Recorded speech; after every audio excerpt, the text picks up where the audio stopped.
हरे कृष्णा। मानव जीवन में अनेक प्रकार की इच्छाएं होती है और इन इच्छाओं की पूर्ति नहीं होती तो आदि भौतिक, आदि दैविक और आध्यात्मिक जैसे अनेक क्लेश सताते रहते हैं। प्रत्येक मनुष्य यही चाहता है कि मैं सदा बना रहूं, कभी मेरा अंत ना हो। मूढ़ और अज्ञानी कोई नहीं बनना चाहता। कोई ये भी नहीं चाहता कि आज जो सुख मेरे पास है वो कल ना हो। यानी हमेशा से मनुष्य सत यानी सदा रहने वाला, चित सब कुछ जानने वाला और कभी ना मिटने वाला आनंद, शाश्वत सुख ही ढूंढता रहता है। और इस प्रकार के सुख की प्राप्ति करने हेतु हमारे शास्त्रों में महापुरुषों ने भगवान की शरण को ही एकमात्र स्थान बताया है, जिसके लिए अनेक विधि विधान है। और यदि कोई सच में भगवान की शरण प्राप्त करना चाहता है तो उसे संपूर्ण श्रद्धा और भक्ति से नियम अनुसार एकादशी व्रत का पालन करना चाहिए। माधव तिथि भक्ति जननी जतन पालन करी।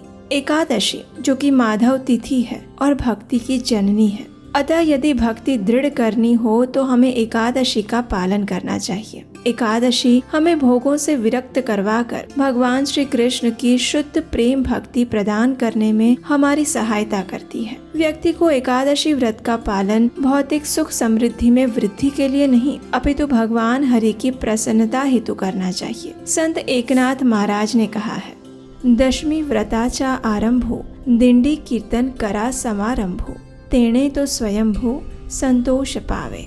एकादशी जागरण हरि पूजन नाम कीर्तन द्वादशी क्षीरपति जान वैष्णव जन सेविति।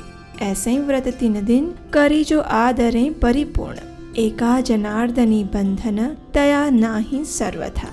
अर्थात 10वीं का दिन एकादशी व्रत का आरंभ है। इस दिन संकीर्तन करना चाहिए, इससे भगवान को प्रसन्नता होती है। एकादशी के दिन जागरण कर हरि पूजन तथा कीर्तन करें। द्वादशी के दिन वैष्णव की सेवा करनी चाहिए। जो मनुष्य इस तरह 3 दिन तक एकादशी का व्रत आचरण करता है उसे भव बंधन से मुक्ति प्राप्त होती है। एकादशी व्रत का आचरण करते समय केवल निराहार रहना पर्याप्त नहीं है, अपितु तन तथा मन की शुद्धि भी आवश्यक है। और अन्न ग्रहण, तांबूल सेवन, स्त्री संग इन सभी का निषेध है। किंतु एकादशी व्रत आचरण करने वाला व्यक्ति पूर्णतया हरि चिंतन में लीन रहना चाहिए। तो इस प्रकार पूर्ण विधि विधान से एकादशी के दिन पूर्ण भक्ति पूर्वक उपवास कर द्वादशी के दिन निर्धारित समय में पारण किया जाए तभी व्रत पूर्ण कहलाता है और इसका पुण्य फल पूर्ण रूप से मिलता है। क्योंकि जितना महत्व एकादशी व्रत का है इससे भी अधिक उसके पारण का है। अगर हम एकादशी का पालन श्रद्धा भाव से करते हैं लेकिन निर्धारित समय पर उसका पारण नहीं करते तो एकादशी व्रत अधूरा रह जाता है। तो चलिए अब हम देखते हैं कि इस बार 30 अगस्त 2024 शुक्रवार के दिन हम जिस अजय एकादशी का पालन कर रहे हैं उसका पारण कब और कैसे करना चाहिए। अजय या अन्नदा एकादशी का पारण हम करेंगे 31 अगस्त 2024 शनिवार के दिन। और जैसा कि आप जानते हैं इस बार की एकादशी महाद्वादशी है, इसलिए एकादशी व्रत का पालन इस बार हम एकादशी के दिन नहीं अपितु द्वादशी के दिन कर रहे हैं। इसलिए इस व्रत का पारण त्रयोदशी के दिन किया जाएगा। तो इस दिन ब्रह्म मुहूर्त का समय है 4:26 से और सूर्योदय होगा 6:02 पर। इस एकादशी व्रत का पारण करने का समय है 6:02 से लेकर 10:19 के बीच में। ये समय उत्तर भारत के लिए है। अगर आप किसी और स्थान पर हैं तो अपने लोकल कैलेंडर में ये समय चेक कर सकते हैं। आइए अब देखते हैं कि अन्नदा एकादशी की पारण विधि क्या है। सबसे पहले तो पारण वाले दिन आप प्रातः ब्रह्म मुहूर्त में उठ जाइए, स्नान इत्यादि से स्वयं को शुद्ध करिए। उसके बाद जिस प्रकार आपने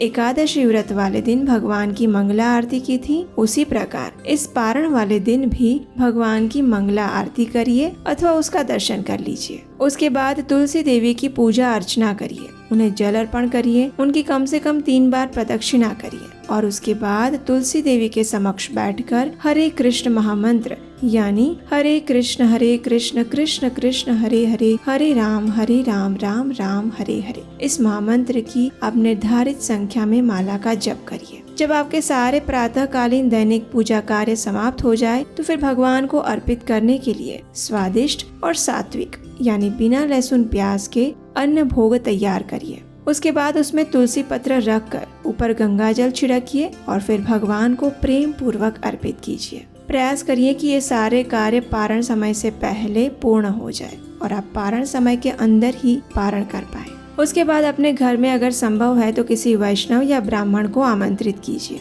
उन्हें सम्मान पूर्वक आसन प्रदान करिए और उन्हें भगवान को जो भोग लगाया था उसी को प्रसाद रूप में अर्पित कीजिए। जब वे इस प्रसाद से संतुष्ट हो जाएं, तो फिर उन्हें अपनी क्षमता अनुसार कुछ न कुछ दान अवश्य दीजिए। इस व्रत का पारण करते समय दान देना अत्यंत आवश्यक है, क्योंकि इस कलयुग के समय में अगर कुछ श्रेष्ठ है तो वो दान है। कलयुग के समय में जाने अनजाने से व्यक्ति पाप का भागीदार बनता है और उस पाप से मुक्ति दिलाने वाली एकादशी के दिन हम जो भी दान करते हैं या फिर एकादशी के उपलक्ष्य में पारण के समय जो भी दान अर्पित करते हैं उसका अनेक गुना अधिक पुण्य फल हमें मिलता है और घर में आने वाली लक्ष्मी का भी शुद्धिकरण दान द्वारा ही होता है। जब कोई व्यक्ति एकादशी के निमित्त दान करता है तो घर में लक्ष्मी का निवास रहता है और जीवन में आने वाली आर्थिक समस्याओं का भी निराकरण होता है। इसलिए प्रत्येक व्यक्ति को अपनी क्षमता अनुसार कुछ न कुछ दान अवश्य देना चाहिए। अब देखिए, कई बार ऐसा होता है कि घर पर किसी ब्राह्मण या वैष्णव को आमंत्रित करना संभव नहीं हो पाता, तो ऐसे समय में आप भगवान को भोग अर्पित कीजिए और उसमें से थोड़ा सा प्रसाद लेकर पास में किसी मंदिर में जाकर पुजारी को या फिर किसी जरूरतमंद को दे आइए और फिर उन्हें दान की लक्ष्मी दीजिए। अगर इस प्रकार भोजन नहीं दे सकते तो कम से कम अपने आसपास के किसी मंदिर में जाकर कुछ न कुछ दान अवश्य देकर आइए या फिर गौ माता को घास या रोटी खिला सकते हैं। अगर आपको लगता है कि इतना समय भी आपके पास नहीं है तो घर पर ही भगवान से प्रार्थना कीजिए, एकादशी का व्रत उन्हें अर्पित कीजिए और कहीं ऑनलाइन दान देने की सुविधा है तो वहाँ पर दान दीजिए और अगर नहीं है तो ये दान की लक्ष्मी आप एक तरफ निकाल कर रख लीजिए।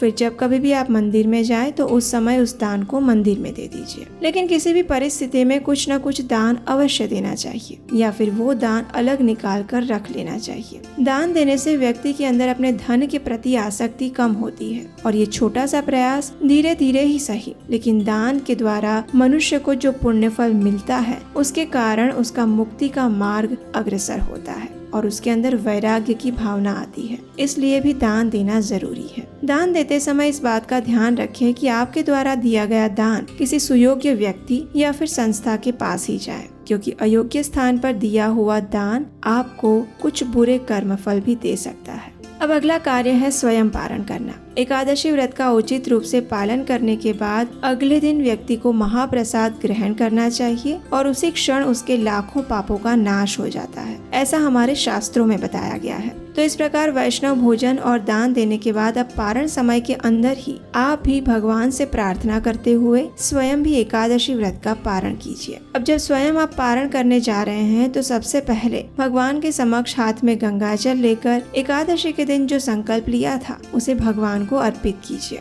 और प्रार्थना करते हुए इस प्रकार कहिए, हे ऋषिकेश, आज सभी पापों का नाश करने वाली पुण्यमय पवित्र त्रयोदशी तिथि है, वो मेरे लिए प्राप्त है। इससे मैं पारण करूंगा। प्रसन्नता पूर्वक इसका आप स्वीकार करिए और मुझे आपकी शुद्ध भक्ति प्रदान करिए। इस प्रकार भगवान का चिंतन करते हुए जो भगवान को अर्पित किया हुआ भोग था उसी को भोजन प्रसाद के रूप में स्वीकार करिए और अपना पारण करिए। इस प्रकार भगवान से प्रार्थना करते हुए एकादशी का फल उनके चरणों में अर्पित कर दीजिए। अब आदर्श स्थिति ये होती है कि अगर आप जगन्नाथपुरी में मिलने वाले जगन्नाथ जी के सूखे चावल से पारण करते हैं तो वो श्रेष्ठ है। लेकिन अगर वो चावल आपके पास नहीं है तो आप भगवान को अर्पित कोई भी अन्न युक्त प्रसाद के साथ भी पारण कर सकते हैं। जिन्होंने निर्जल व्रत रखा है वे जल के साथ पारण करें। जिन्होंने एकादशी व्रत में जल लेकर व्रत किया था वे फल या दूध के साथ पारण कर सकते हैं और जिन्होंने एक समय फल, दूध या एकादशी प्रसाद लिया था उन्हें अन्न युक्त प्रसाद के साथ ही व्रत का पारण करना चाहिए। इस प्रकार आप संपूर्ण विधि, पूर्ण मनोभाव और श्रद्धा के साथ इस अजा एकादशी व्रत का पारण कर सकते हैं और इस एकादशी व्रत का संपूर्ण पुण्य फल प्राप्त कर सकते हैं। अगर पारण का ये वीडियो आपको उपयोगी लगा है तो आप इसे अपने मित्रों और परिवारजनों को भी शेयर कर दीजिए ताकि पारण की संपूर्ण विधि वे भी जान पाए।